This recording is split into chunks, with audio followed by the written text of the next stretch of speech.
माननीय प्रधानमंत्री जी से संदेश के लिए आग्रह। नमस्कार। देश के करोड़ों नागरिक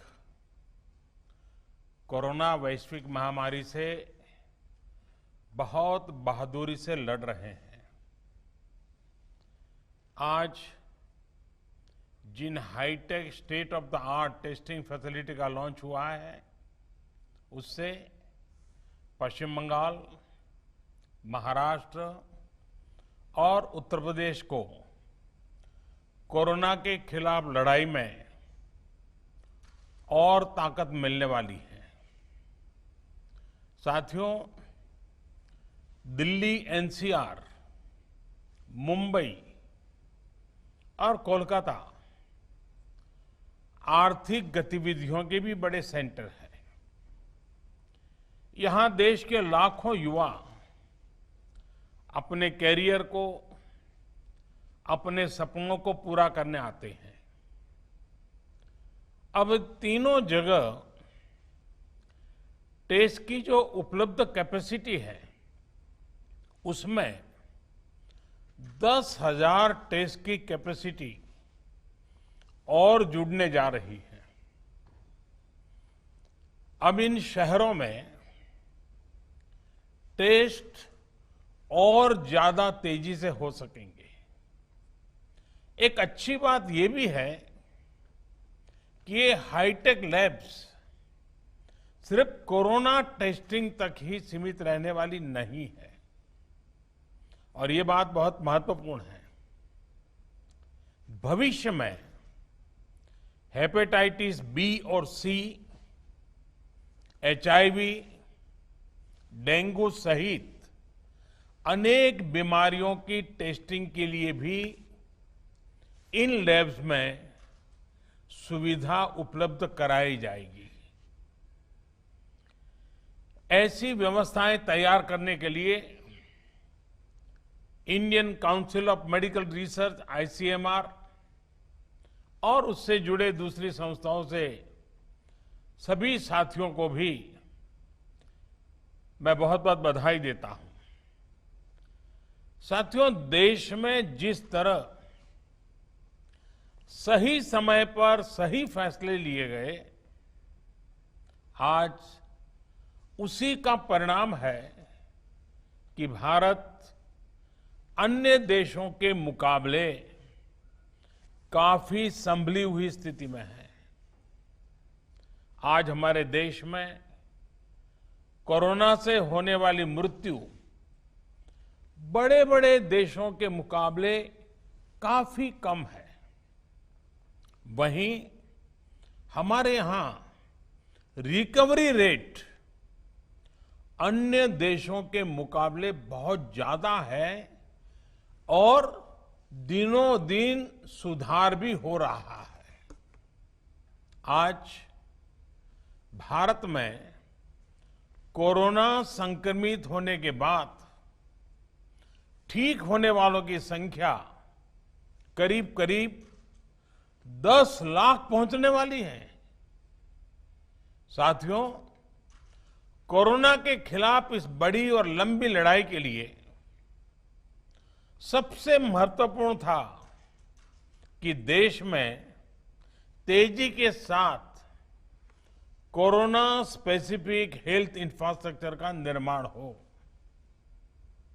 इसी वजह से बहुत शुरुआत में ही केंद्र सरकार ने 15,000 करोड़ रुपए के पैकेज का ऐलान कर दिया था। आइसोलेशन सेंटर हो, कोविड स्पेशल हॉस्पिटल हो, टेस्टिंग, ट्रेसिंग और ट्रैकिंग से जुड़ा नेटवर्क हो, भारत ने बहुत ही तेज गति से अपनी क्षमताओं का विस्तार किया। आज भारत में 11,000 से ज्यादा कोविड फैसिलिटीज हैं, 11 लाख से ज्यादा आइसोलेशन बेड्स हैं। साथियों, जनवरी में हमारे पास कोरोना के टेस्ट के लिए जहां मात्र एक सेंटर था, आज करीब 1300 लैब्स पूरे देश में काम कर रही है। आज भारत में 5 लाख से ज्यादा टेस्ट हर रोज हो रहे हैं और आने वाले हफ्तों में इसको 10 लाख प्रतिदिन करने की कोशिश हो रही है। साथियों, कोरोना महामारी के दौरान हर कोई सिर्फ एक ही संकल्प के साथ जुटा है और वो संकल्प है एक एक भारतीय को बचाना है। इस संकल्प ने भारत को हैरतअंगेज परिणाम दिए हैं। विशेषकर पीपीई, मास्क और टेस्ट किट्स को लेकर भारत ने जो किया वो सचमुच में ये एक बहुत बड़ी सक्सेस स्टोरी है। एक समय भारत में एक भी पीपीई किट नहीं बनती थी। आज भारत दुनिया का दूसरा सबसे बड़ा पीपीई किट मैन्युफैक्चरर है। सिर्फ 6 महीना पहले देश में एक भी पीपीई किट मैन्युफैक्चर नहीं था। आज 1200 से ज्यादा मैन्युफैक्चरर हर रोज 5 लाख से ज्यादा पीपीई किट बना रहे हैं। एक समय भारत N95 मास्क भी बाहर से ही मंगवाता था। आज भारत में 3 लाख से ज्यादा N95 मास्क हर रोज बन रहे हैं। एक समय था जब भारत वेंटिलेटर्स के लिए भी दूसरे देशों पर निर्भर था। आज भारत में हर साल 3 लाख वेंटिलेटर बनाने की प्रोडक्शन कैपेसिटी विकसित हो चुकी है। इस दौरान मेडिकल ऑक्सीजन सिलेंडर्स के प्रोडक्शन में भी काफी मात्रा में वृद्धि की गई है। सभी के इन सामूहिक प्रयासों की वजह से आज न सिर्फ लोगों का जीवन बच रहा है, बल्कि जो चीजें हम आयात करते थे, अब देश उनका एक्सपोर्टर बनने जा रहा है। साथियों, इतने कम समय में इतना बड़ा फिजिकल इंफ्रास्ट्रक्चर खड़ा करना कितनी बड़ी चुनौती रही है, इससे भी आप भली भांति परिचित है। एक और बड़ा चैलेंज था कोरोना के खिलाफ लड़ाई के लिए देश में ह्यूमन रिसोर्स को तैयार करना। जितने कम समय में हमारे पैरामेडिक्स, आशा वर्कर्स, एएनएम, आंगनवाड़ी और दूसरे हेल्थ और सिविल वर्कर्स को ट्रेन किया गया, वो भी अभूतपूर्व है।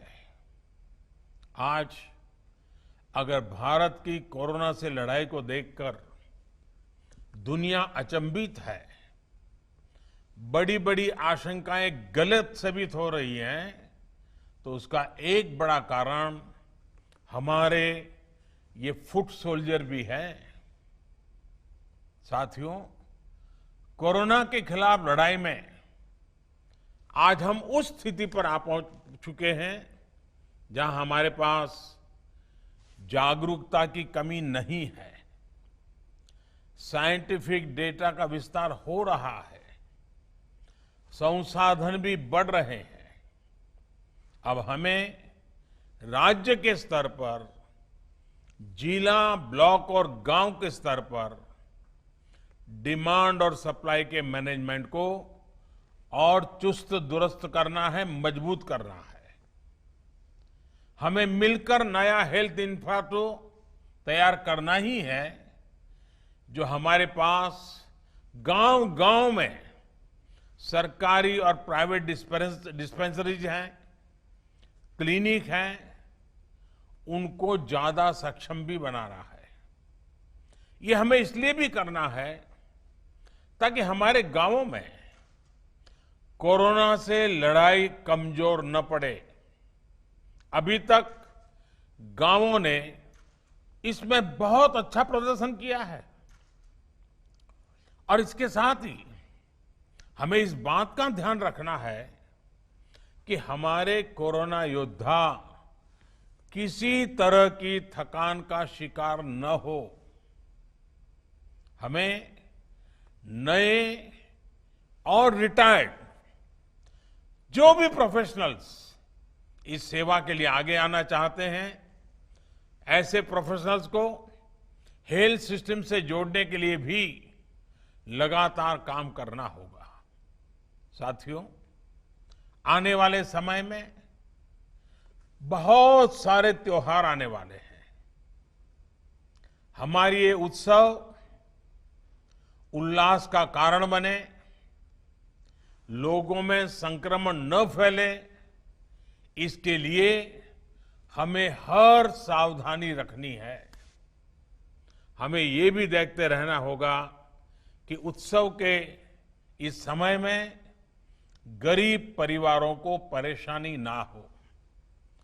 प्रधानमंत्री गरीब कल्याण अन्न योजना का लाभ हर गरीब परिवार तक समय पर पहुंचे, हमें ये भी सुनिश्चित करना है। साथियों, हमारे देश के टैलेंटेड वैज्ञानिक कोरोना वैक्सीन के लिए तेजी से काम कर रहे हैं, लेकिन जब तक कोई प्रभावी दवा या वैक्सीन नहीं बनती, तब तक मास्क, 2 गज की दूरी, हैंड सैनिटाइजेशन की हमारा एकमात्र विकल्प है, एक प्रकार से एकमात्र हथियार है।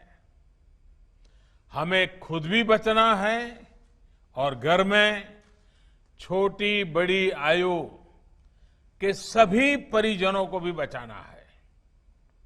मुझे विश्वास है कि कोरोना के खिलाफ लड़ाई हम सभी मिलकर लड़ेंगे भी और जीतेंगे भी। एक बार फिर इन हाईटेक सुविधाओं के लिए बहुत बहुत बधाई देता हूं। आप सबका भी हृदय से बहुत बहुत आभार व्यक्त करता हूं।